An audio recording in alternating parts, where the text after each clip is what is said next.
আলোচনা বিষয়বস্তু শিরোনাম হচ্ছে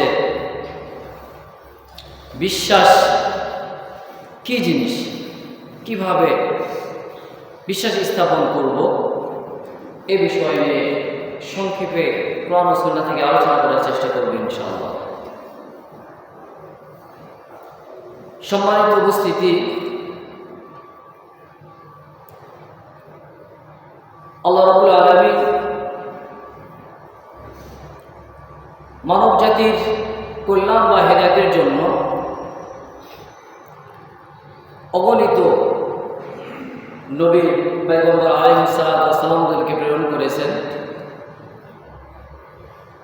সাথে সাথে কি দিয়েছেন? আল্লাহ রাব্বুল আলামিনের আসমানি গ্রন্থ সহ পয়গম্বরদেরকে প্রেরণ করেছেন। পবিত্র কোরআনের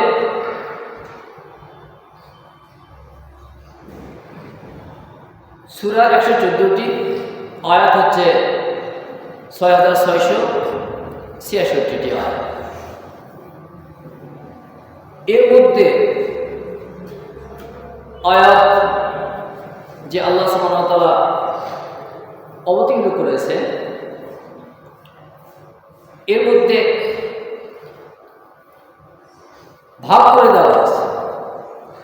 6666টি আয়াতের মধ্যে সুন্দরভাবে বন্টন করে দিয়েছে, বন্টন করে আল্লাহ সুবহানাহু ওয়া তাআলা অবতীর্ণ করেছেন বা নাযিল করেছেন।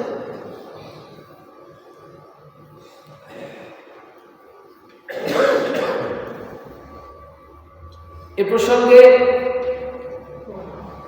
ওয়াদা যে আয়াত, আল্লাহ সুবহানাহু ওয়া তাআলা আমাদেরকে যে ওয়াদা দিয়েছেন, আমাদের কাছে ওয়াদা করেছেন, এরকম আয়াত হচ্ছে 1000।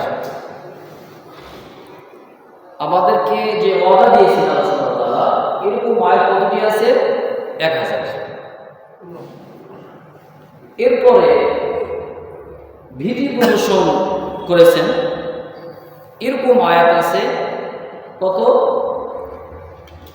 1000। এরপরে নিষেধাজ্ঞা সম্বলিত যে আয়াত আমাদেরকে নিষেধ করা হয়েছে, এরকম আয়াত আছে 1000।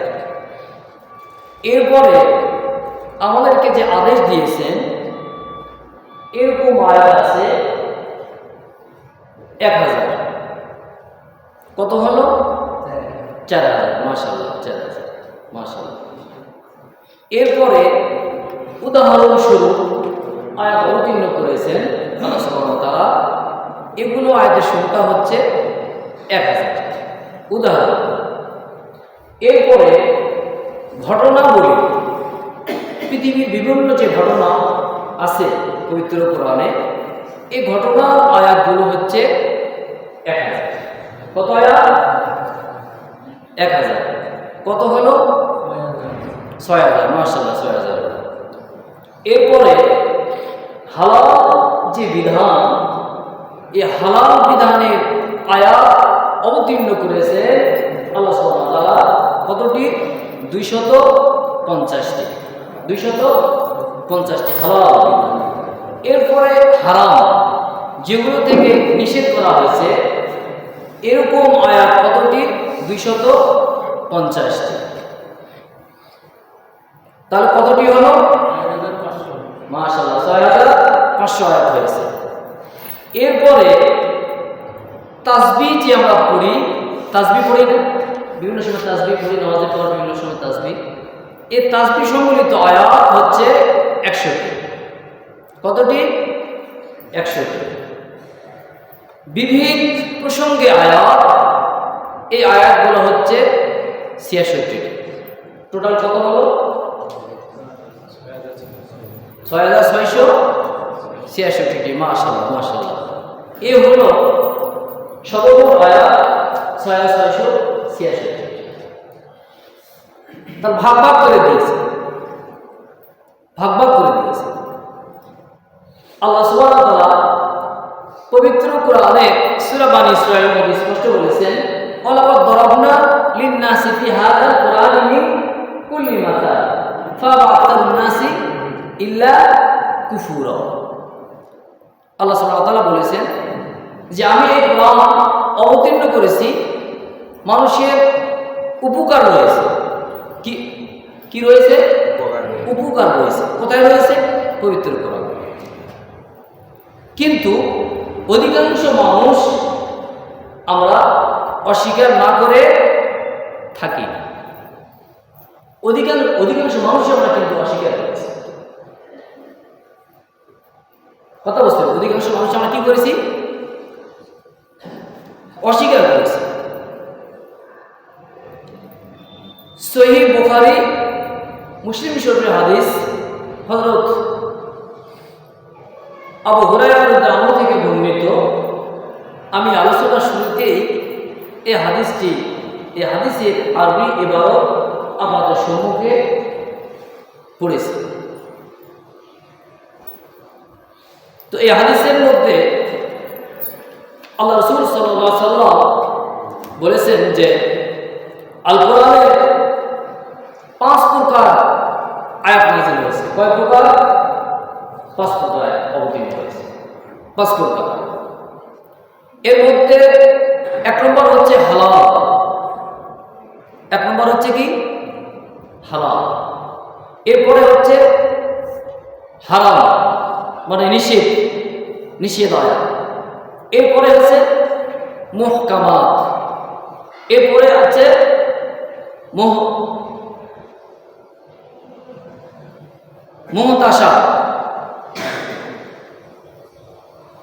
মুহতাসা বিহা। এরপরে হচ্ছে যে বিভিন্ন জাতির দৃষ্টান্ত। তো এখানে যেটা বলা হয়েছে যে হালাল, তো হালাল গ্রহণ করতে হবে, হারাম যেগুলো আছে সেগুলো থেকে বিরত থাকতে হবে বা বর্জন করতে হবে। এরপরে বলা হয়েছে যে মুহকামাত। মুহকামাত কি? যে আল্লাহ যে হুকুম দিয়েছে, হুকুমগুলো কি করতে হবে? মেনে নিতে হবে। এটা হলো মুহকামাত। আল্লাহ যে হুকুম দিয়েছে এটা কি করতে হবে? মেনে নিতে হবে, দিলে প্রাণে মেনে নিতে হবে। এরপরে বলা হয়েছে মুহতাসা বিহা। মুহতাসা বিহা শব্দের অর্থ স্পষ্ট যেগুলো আয়াত, এই আয়াতগুলো কি আনতে হবে? ঈমান আনতে হবে। কথা বুঝতে পেরেছি? স্পষ্ট যেগুলো আয়াত আছে এই আয়াতের উপর কি আনতে হবে? ঈমান আনতে হবে। ইসলামের মৌলিক বিশ্বাসসমূহ কয়টি? 7টি। ইসলামের মৌলিক বিশ্বাসসমূহ কয়টি? 7টি। আচ্ছা, এর মধ্যে পরকালের প্রতি যে বিশ্বাস, এটা কয় নম্বর? 5 নম্বর। কয় নম্বর? 5 নম্বর। পবিত্র কোরআনে বিভিন্ন জায়গায় স্পষ্ট আয়াত, মানে এখানে যে কথাটা আসছে যে মুহকামাত আদেশ মানতে হবে, আর মুহতাসা বিহা এখানে কি বলা হয়েছে?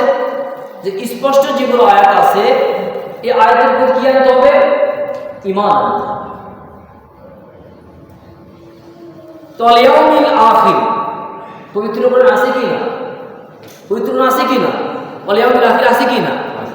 তা এখানে স্পষ্ট বলা আছে যে স্পষ্ট যেগুলো আয়াত সে আয়াতের প্রতি ঈমান আনতে হবে আমাদেরকে।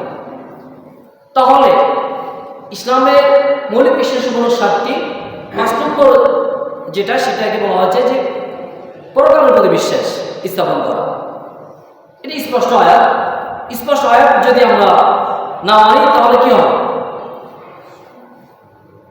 মানতে হবে কি? মানতে হবে তো? মানতে হবে।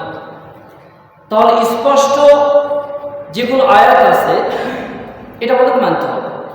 এখন পবিত্র কোরআন আল্লাহ রাব্বুল আলামিন অবতীর্ণ করেছেন মানব জাতির জন্য। কুনতুম লিন্নাস। নাস এখানে কি বলেছে? নাস মানে সকল মানুষ ইনভলভ। এখানে জাতিগত কোনো দিক পবিত্রকরণের মধ্যে নেই, পবিত্রকরণ সকলের জন্য। পূর্বে যে আয়াত তেলাওয়াত করেছি, ওরা দরনা লিন্নাসি ফি হাদাল কুরআনি মিন কুল্লি মাসাল, যে পবিত্র করে মানুষের কি রয়েছে? উপকার রয়েছে মানুষের জন্য, মুমিনের জন্য বিষয়টা পড়ে মানুষের জন্য। ইয়াই গর না আছে মানুষ পবিত্র করে মানব জাতির জন্য। কে মানবে কে মানবে না তাতে আল্লাহর কিছু আসে যায়।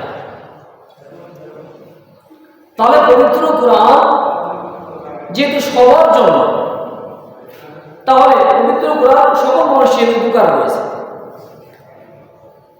এখানে ইসলামের মৌলিক বিশ্বাস এবং 7টি, তার মধ্যে একটি হলো 5 নম্বর যে পরকালের প্রতি বিশ্বাস।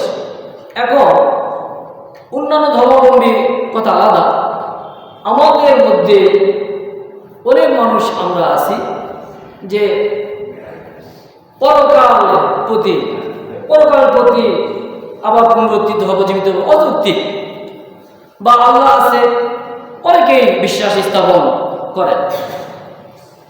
এখন এই বিষয়ের উপর যদি আপনারা আমার সঙ্গে একমত না হয়ে বিতর্ক যদি হন, তাহলে আমার প্রশ্ন হচ্ছে যে আজকে জুমার দিন অনেক মানুষ আছে, জুমার নামাজ কি ফরজ? জুমার নামাজ কি ফরজ? ফজরের নামাজ কি ছিল?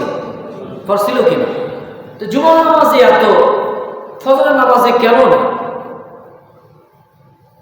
প্রশ্ন হলো এটাই যে অনেক মানুষের মধ্যে, আমাদের মধ্যে কি রয়েছে? ইমানের ঘাটতি রয়েছে। ইমানের কি রয়েছে? ঘাটতি রয়েছে। আবার মুখে বলি না, কিন্তু অন্তরে শয়তানের যে কুমন্ত্রণা, শয়তান যে ওয়াসওয়াসা দেয়, এটাকে আমরা কিছুটা হলেও বিশ্বাস করি। এই বিশ্বাস করার কারণে আজকে জুমার দিনে যতগুলো মানুষ, আশা করা যায় তা 1 মানুষও ফজরে না, বিশেষ করে তো শীত মৌসুমে তো বলার অবস্থা থাকে। এটা কারণটা কি? যে বিশ্বাসের মধ্যে কি আমাদের একটু গাফিলতি আছে, একটু ত্রুটি কি হয়েছে আছে। এখন বিষয় হলো যে প্রসঙ্গটা হলো এটাই যে বিশ্বাস কিভাবে আমরা করব। একজন মানুষ যদি আসে না, মুখে প্রকাশ করছে না, কিন্তু অন্তরের মধ্যে ত্রুটি রয়েছে, এ কারণে সে নামাজে আসে, তাহলে সে মানুষকে কিভাবে বিশ্বাস স্থাপন করবে? আল্লাহ সুবহানাহু ওয়া তাআলা পবিত্র কোরআনের মধ্যে বলেছেন যে আল্লাযী খালাকাল মাউতা ওয়াল হায়াতা লিয়াবলুয়াকুম আইয়ুকুম আহসানু আমালা। যে আল্লাহ রাব্বুল আলামিন 2টি জিনিস সৃষ্টি করেছে। কয়টি জিনিস? 2টি জিনিস সৃষ্টি করেছে। কি? হায়াত এবং মওত। যে তোমাদের মধ্যে কে উত্তম আমল করে আমার কাছে আসতে পারে, অথবা তোমাদের মধ্যে কর্মে কে উত্তম, তোমাদের মধ্যে কর্মে কে উত্তম। তাহলে এখানে কি বলা আছে? এই পার্থিব জীবন, পার্থিব জিন্দেগি বা ইহকাল, এটা একটা কি? এটা পরীক্ষা কেন্দ্র, পরীক্ষার কেন্দ্র। এটা কি? পরীক্ষার কেন্দ্র। তো এটা যদি পরীক্ষার কেন্দ্র হয়, তাহলে একজন মানুষ যখন নামাজে আসতেছে না, তার ত্রুটি রয়েছে ইমানের, তাকে কিভাবে বিশ্বাস স্থাপন করাবে? এ বিষয় নিয়ে আমরা আলোচনা সংক্ষেপে করব ইনশাআল্লাহ।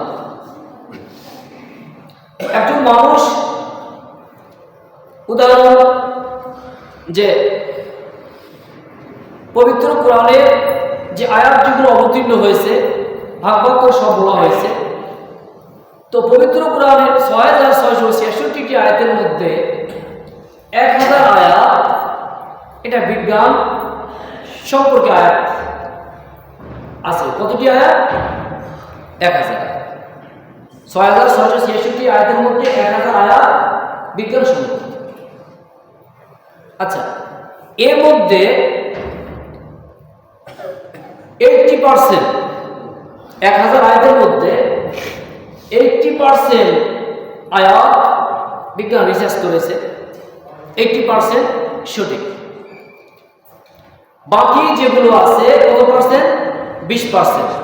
20% এটা বিজ্ঞান প্রমাণ করতে পারেনি। তাহলে আমরা কি ধরে নিব? বিজ্ঞান পারেনি, বিজ্ঞান তো বলে নিয়েছে না পারেনি, মানে ইয়েস না নো, হ্যাঁ না না পারে। অর্থাৎ বিজ্ঞান অগ্রযত্ন 350 বছর আগে, বিজ্ঞান এখন উন্নত হয়নি, যখন উন্নত হবে তখন সেটাও পেয়ে যাবে। তো আমরা যদি মনে করি যে 100টির মধ্যে 80% যদি সঠিক হয়, 20% মাশাআল্লাহ 20%ও সঠিক হবে।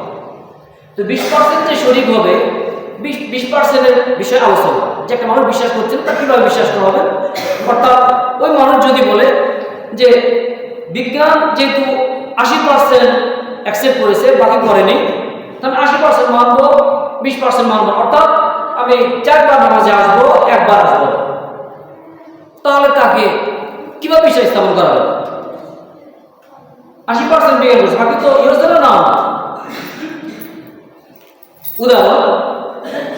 উদাহরণ হিসাবে যে বিজ্ঞানের কথা সে মানবে, বিজ্ঞান প্রমাণ করতে পারেনি, এই জন্য ওই আসতেছে নামাজে, 4 ওয়াক্ত আসে, 1 ওয়াক্ত আসে।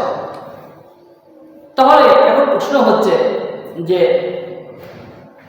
জিন যে আছে, জিন জাতি আছে, জিন জাতি আছে কি না? জিন জাতি আছে। জিন জাতির অস্তিত্ব বিজ্ঞান কি প্রমাণ করতে পেরেছে? পেরেছে? প্রমাণ করতে পারেনি। এরপরে জান্নাত এবং জাহান্নাম, জান্নাত এবং জাহান্নাম এটা বিজ্ঞান প্রমাণ করতে পারে যে জান্নাত কোথায় এবং জাহান্নাম কোথায়, এটা কিন্তু প্রমাণ করতে পেরেছে নাকি? এটা বিজ্ঞান কিন্তু পারে।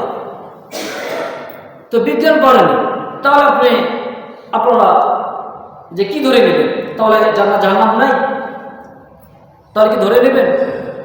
তা মনে করতে হবে ধরে নেব না। তাহলে আমাদের কি করতে হবে? যে বিশ্বাস কোরআন সুন্নাহকে তাদেরকে কি করতে হবে? দেখাতে হবে। উদাহরণ হিসাবে বাইতুল মাকদিস, বাইতুল মাকদিস, মসজিদে আকসা, সুবহানাল্লাযী আসরা বিআবদি লাইলাম মিনাল মাসজিদিল হারাম ইলাল মাসজিদিল আকসা। মসজিদে আকসা নির্মাণ করেছেন, প্রতিষ্ঠাতাকে হযরত সুলাইমান আলাইহিস সালাম। কে? হযরত সুলাইমান আলাইহিস সালাম। এই সুলাইমান আলাইহিস সালাম পবিত্র কোরআনের সূরাতুস সাদের 35 নম্বর আয়াত, এই আয়াতে আল্লাহ সুবহানাহু ওয়া তাআলার কাছে হযরত সুলাইমান আলাইহিস সালাম দোয়া করেছিলেন, ক্বালা রাব্বি গফিরলি ওয়া হাবলি মুলকান লা ইয়ানবাগি লিআহাদিন মিন বা'দি, যে আল্লাহ এমন সাম্রাজ্য আমাকে দান করো যে সাম্রাজ্য কাউকে দান করো। কথা বুঝতেছেন? সাম্রাজ্য দান করা নিষেধ। একদিন আল্লাহ রাসূল সাল্লাল্লাহু আলাইহি সাল্লাম ফজরের নামাজ পড়ছিলেন। কিসের নামাজ? ফজরের নামাজ। এক জিন চলে আসছে পিছনে। তো আল্লাহ রাসূল মনে করলেন যে জিনটাকে ধরে বেঁধে রাখে, তার সাবার ব্যান্ডে সকালে দেখবে। কথা বুঝতে পেরেছেন? সকালে দেখবে।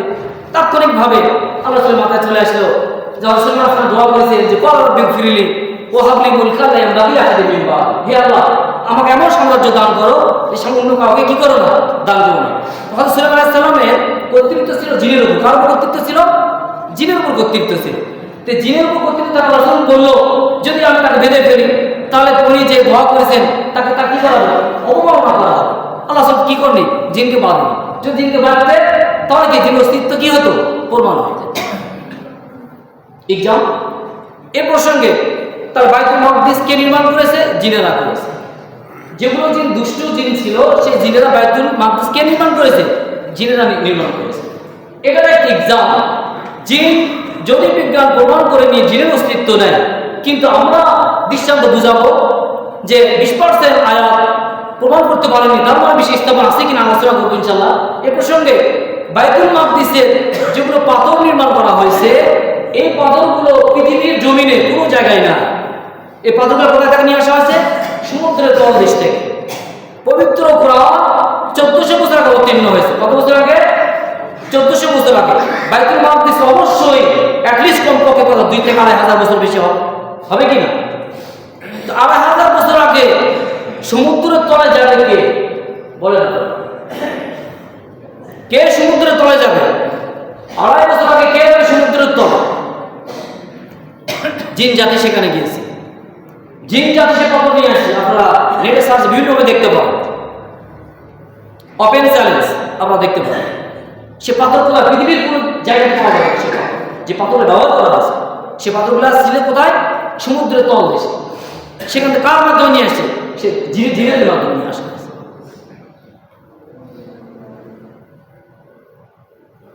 তাহলে এটা একটা এক্সাম।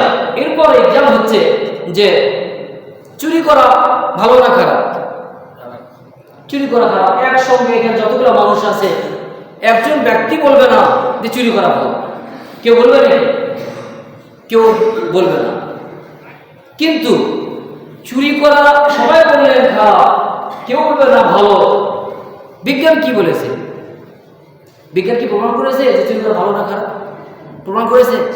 যে মানুষ যদি বলে 80% আয়াত আমি মানলাম, 20% বিজ্ঞান সাপোর্ট করতে মানেনি, যাদের কাছে একটু আসবো না, 20% মানেনি, তাহলে বিজ্ঞানকে চুরি করা সবাই বলছেন খারাপ।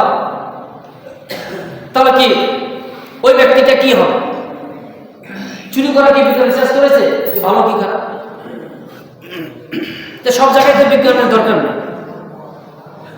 তাহলে চুরি করা যদি খারাপ হয়, চুরি করা যদি খারাপ হয়, তাহলে এখানে ওই ব্যক্তিকে যদি বলা হয় যে এখানে তো বিজ্ঞান রিসার্চ করে চুরি করা খারাপ, তাহলে কি আপনি বিশ্বাস করবেন না? এরকম ভাবে যখন বিভিন্ন এক্সাম যখন তাকে দেখাবেন বা তার সামনে উপস্থাপন করবেন, তখন সে বলবে যে ঠিক আছে, তাহলে আমি মেনে নিলাম যে আল্লাহ সুবহানাহু ওয়া তাআলা আছে এবং 100% এই আয়াত সঠিক। ওই ব্যক্তি মেনে নিবে যে ঠিক আছে সঠিক সঠিক। তো আরেকটা প্রশ্ন করবে। প্রশ্নটা হচ্ছে যে সঠিক যদি হয় তাহলে সমাজে কত মানুষ চুরি করে, কত মানুষ সুদ খায়, ঘুষ খায়, জেলা করে ব্যবচার করে, মানুষ হত্যা করে, তো কারো গ্রেফতার হয়, কারো জেল হয়, কারো হয় না। তাহলে যদি বলেন যে তাহলে সৃষ্টিকর্তা তো মহান, তাহলে এরকম অবিচার হচ্ছে কেন? যদি প্রশ্ন করে আবার তাহলে এই অবিচার হচ্ছে কেন? তখন কি বলবে? তখন বলতে হবে যে পবিত্র কোরআনের মধ্যে বলা হয়েছে ইন্নাল্লাযীনা কাফারু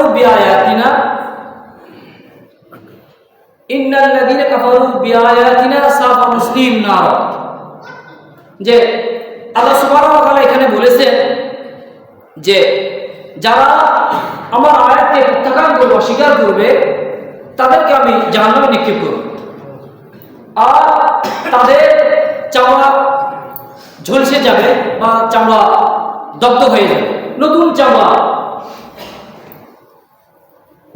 পরে আসবে। তো মানুষের এই চামড়া পিছনে আবার যে চামড়া আছে, এটা বিজ্ঞান রিসার্চ করেছে। এটা বিজ্ঞান রিসার্চ করেছে যে মানুষের চামড়ার নিচে আরেকটি চামড়া কি আছে? চামড়া আছে।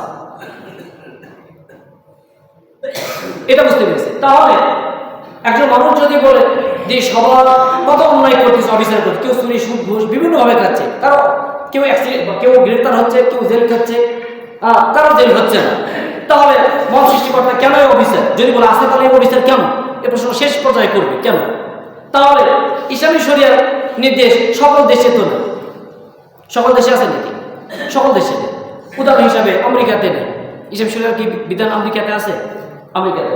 পবিত্র কোরআনে কি কি বলেছে? প্রথমে আয়াত তেলাওয়াত করা হয়েছে যে আল্লাযী খালাকাল মাউতা ওয়াল হায়াতা লিয়াবলুয়াকুম আইয়ুকুম আহসানু আমালা, যে দুটি জিনিস সৃষ্টি করেছে যে তোমাদের মধ্যে কর্মে কে উত্তম। তাহলে এখানে বলা হয়েছে যে কুল্লু নাফসিন যায়িকাতুল মাউত, প্রত্যেক প্রাণীকে মৃত্যু স্বাদ গ্রহণ করতে হবে। ওয়া ইন্নামা তুওয়াফা উজুরাকুম ইয়াওমাল কিয়ামা, যে কিয়ামতের দিন চূড়ান্ত বিচার ফয়সালা। কদিন? কিয়ামতের বিচার ফয়সালা, কিয়ামত। মানে কিয়ামতে যে বিশ্বাস করতে হবে, কিয়ামত যে দিবস আছে, কি বলা আছে? আর রহমানুর রহিম মালিক ইয়াউমিদ্দিন, তিনি বিচার দিবসের মালিক। কে বিচার দিবসের মালিক? আল্লাহ সুবহানাহু ওয়া তাআলা। তো বিচার দিবসের মালিক তাহলে এখানে বলা হয়েছে যে উদাহরণ হিসেবে ইহুদি 60 লক্ষ ইহুদিকে হত্যা করেছে। কে করেছে? হিটলার 60 লক্ষ ইহুদিকে হত্যা করেছে। তো এখন যদি আপনারা বিচার করেন, যে আপনারা যদি বিচার করেন, তাহলে কি করবেন? তার বিচার সৃষ্টিকর্তা না, আপনারা বিচার করবেন। কি করবেন? সৃষ্টিকর্তা নয়, বিচার কিভাবে করবেন? তাকে ফাঁসি দিবেন। তাহলে 60 লক্ষ মানুষ হত্যা করে একজনকে যদি ফাঁসি দেন, তাহলে কি হচ্ছে যে 59,999 জন মানুষকে যে হত্যা করেছে তাদের বিচার কিভাবে হবে? তাদের বিচার আমাদের করার কিছু নেই। তাহলে কি বলা হয়েছে? আল্লাহ সুবহানাহু ওয়া তাআলা পবিত্র কোরআনে সূরাতুন নিসা 56 নম্বর আয়াতে স্পষ্ট বলা হয়েছে যে আমি যখন জাহান্নামে নিক্ষেপ করবো তখন তাদের চামড়া কি দগ্ধ হয়ে যাবে, নতুন চামড়া আসবে। মানে তারা ইচ্ছা করে তিনি আল্লাহ তা বারবার শাস্তি দিতে পারবেন, কিন্তু আমরা সেই শাস্তি দিতে পারবো না। এটা আল্লাহ সুবহানাহু ওয়া তাআলার অস্তিত্ব। তা আল্লাহ সুবহানাহু ওয়া তাআলা সময় হয়ে গেছে আমাদেরকে এরকম কোরআন সুন্নাহ বুঝে আমল করার জন্য তৌফিক দান করেন। সবাই আল্লাহু আমিন। সুবহানাকাল্লাহুম্মা ওয়া বিহামদিকা আশহাদু আল্লা ইলাহা ইল্লা আনতা আস্তাগফিরুকা ওয়া আতুবু ইলাইক। আসসালামু আলাইকুম ওয়া রাহমাতুল্লাহি ওয়া বারাকাতুহু। যারা রাসূলুল্লাহ